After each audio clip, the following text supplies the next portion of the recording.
سود کے حوالے سے، ملاوٹ کے حوالے سے اور ذخیرہ اندوزی کے حوالے سے اسلام ہمیں کیا بتاتا ہے؟ اس میں رب محمد کریم علیہ الصلوۃ والتسلیم سب سے پہلے تو یادآوری کا شکریہ، اور یقیناً اس موضوع پر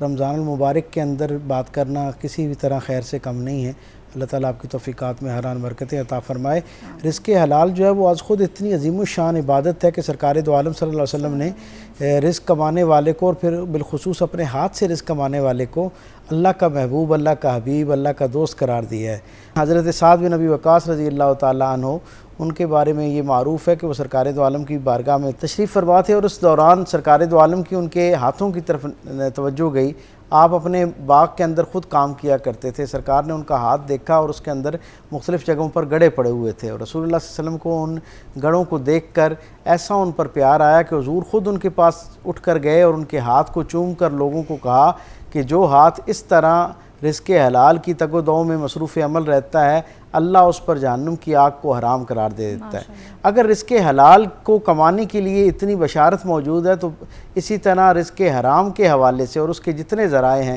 وہ ذخیرہ اندوزی ہو، وہ منافع خوری ہو، وہ کم تولنا ہو، وہ اصل مال چھپا کے اصل کچھ اور بتا کر کچھ اور دے دینا، جو ہے یعنی کسی بھی انداز کی دھوکہ دہی جو ہے وہ اس مال کو جب ناپاک کر دے دیتی ہے، تو رب العزت کی بارگاہ کے اندر، اللہ پروردگار عالم کی نگاہ کے اندر وہ چیز حرام ہو جاتی ہے، اور جو چیز حرام ہو جاتی ہے اس کی وعید اس درجے کی ہے کہ سرکار ختمی مرتبہ صلی اللہ علیہ وسلم نے فرمایا کہ جب کسی شخص کے جسم میں ایک لقمہ حرام کا داخل ہو جاتا ہے تو 40 دن تک پروردگار عالم اس کی کوئی عبادت اور کوئی دعا جو ہے اسے قبول نہیں فرماتا۔ یہ ایک لقمے کے معاملے میں ہے۔ وہ سارے لوگ جو ذخیرہ اندوزی کرتے ہیں، جو منافع خوری کی غرض سے جو ہے وہ چیزوں کی اصل حیت کو، حالت کو تبدیل کر دیتے ہیں، جس طرح آج کل ہمیں معاشرے کے اندر تمام ضروریات زندگی جو ہیں ان کے اندر ایک ناخالص پن کا سامنا ہے، ہر چیز کے اندر ملاوٹ نظر آتی ہے، ناپ تول میں کمی نظر آتی ہے، پھر چیزوں کا جو اصل ہوتا ہے وہ بیان کیے بغیر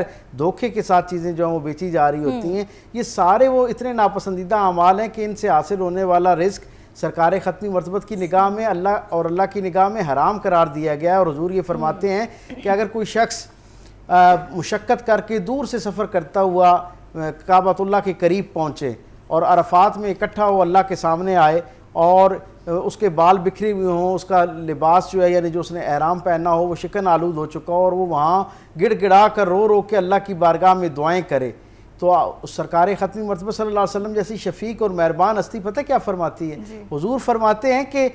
اس بندے کو جو ظاہری حالت اس کی ایسی ہے کہ وہ بڑا اللہ کے ساتھ جڑا ہوا نظر آ رہا ہے، لیکن اس کی دعا اللہ فرماتا ہے فرشتوں سے کہ میں اس کی دعا کیسے قبول کروں، جبکہ جو اس نے کھا رکھا ہے وہ بھی لقمہ حرام سے ہے، جو اس نے پی رکھا ہے وہ بھی لقمہ حرام سے ہے، اور جو اس نے پہن رکھا ہے وہ بھی لقمہ حرام سے۔ تو اس سے اندازہ ہوتا ہے کہ لقمہ حرام ظاہری طور پر ہم ملاوٹ زدہ رزق جو ہے اسے ایک معمول کی کارروائی تصور کرتے ہیں، اور اسے یہ کہہ کر یعنی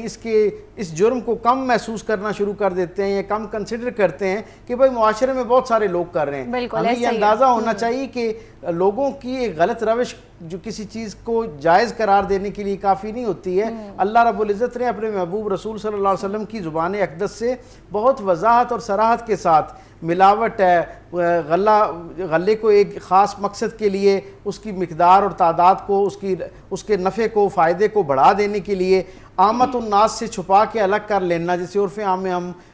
ذخیرہ اندوزی کہتے ہیں، اس طرح کے معاملات پر سرکار دو عالم نے اتنی وعید فرمائی۔ حضور نے فرمایا من غش فلیس منا، جو ملاوٹ کرتا ہے وہ ہم میں سے ہی نہیں ہے۔ یعنی ایک آدمی کا گناہگار ہونا، ایک آدمی کا نسبتاً نیکوکار ہونا، یہ تو بات کا مسئلہ ہے۔ سرکار دو عالم صلی اللہ علیہ وسلم جیسی مہربان اور شفیق ہستی اس عمل کو اتنی ناپسندیدگی کی نگاہ سے دیکھتی ہے کہ سرکار فرماتے ہیں کہ جو آدمی ذخیرہ اندوزی کرتا ہے وہ ہم میں سے ہے ہی نہیں ہے، یعنی حضور نے اس کو اپنی امت میں سے کنسیڈر نہیں کیا۔ اچھا مفتی صاحب یہ بتائیں کہ کون سے ایسے ہمارے اعمال ہیں جو رزق میں تنگی کا سبب بنتے ہیں، اور کون سے ایسے اعمال ہیں جس سے ہمارا رزق زیادہ ہوتا ہے؟ جس طرح کوئی بھی چیز ہے اس کے اندر اضافہ بھی ہوتا ہے، کمی بھی ہوتی ہے، اسی طرح رزق کے اندر اضافہ بھی ہے، کمی بھی ہے۔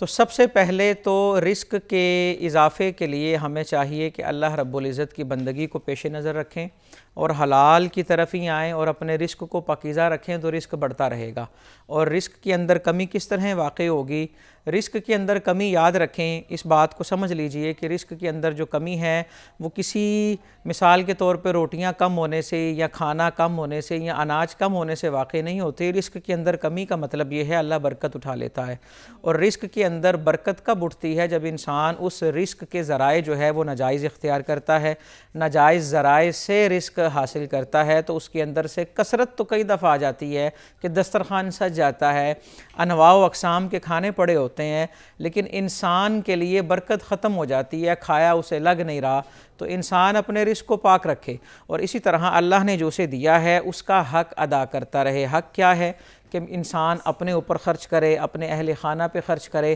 اور لوگوں کی فلاح و بہبود اور لوگوں کی ضروریات کو مد نظر رکھتے ہوئے لوگوں کی بھوک مٹانے کے لیے بھی خرچ کرے گا تو اس کے رزق میں برکت ہوگی۔ اور یاد رہے یہاں پہ ہم نے جب کسی کو کھلانا ہے،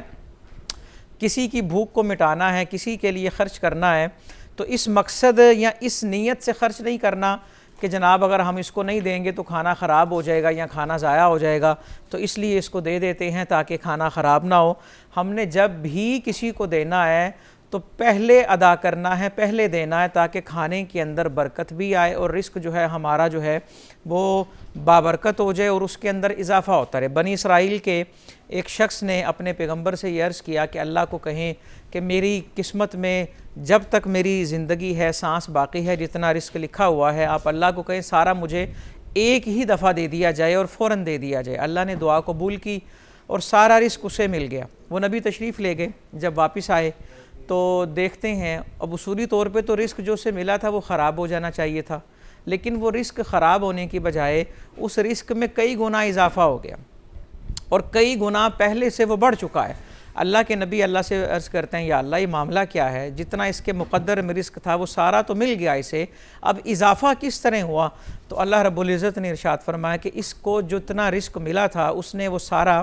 میرے بندوں پہ خرچ کر دیا، میری راہ میں خرچ کر دیا۔ تو اللہ کی راہ میں خرچ کرنے کی وجہ سے اللہ رب العزت انسان کے رزق کے اندر اضافہ فرماتا ہے، لیکن یہاں پر بات پھر وہی اور شرط یہی ہے کہ بندہ جو ہے وہ حلال کمائے، حلال ذرائع سے کمائے، حلال چیز حاصل کرے اور اسے خرچ بھی اسی طرح کرے، کیونکہ دین اسلام صرف حلال کمانے پہ زور نہیں دیتا بلکہ اس بات پہ بھی زور دیتا ہے کہ کمائی کو حلال خرچ کرنا ہے اور کس طرح خرچ کرنا ہے۔